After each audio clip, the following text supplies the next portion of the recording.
Hello everybody, welcome back. Microsoft 365 apps are moving to cloud.microsoft domain. So, what's the story behind this? Microsoft is planning to move Microsoft 365 apps onto a single domain.cloud.microsoft.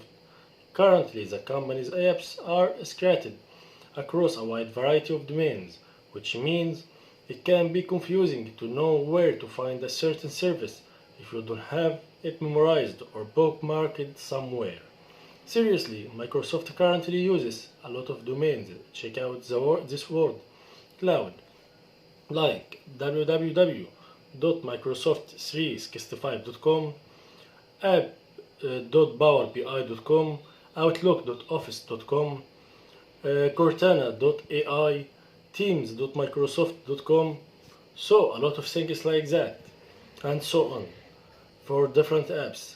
But under this new system, you can still use URLs like outlook.cloud.microsoft direct for all the applications or for all Microsoft 365 apps, and teams.cloud.microsoft. To get to the app you are looking for, as shown in the blue GIF. To start, only net/new service will be deployed on this domain. Microsoft says, as for existing workloads, those have a broader range of implementation to consider and will transition at a slower pace.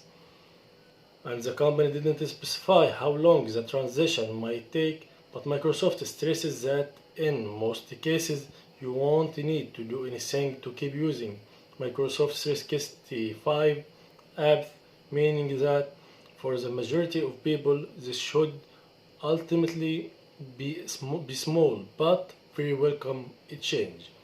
This is everything about Microsoft 365 apps moving to a new domain. Don't forget to subscribe and hit the like button. Peace.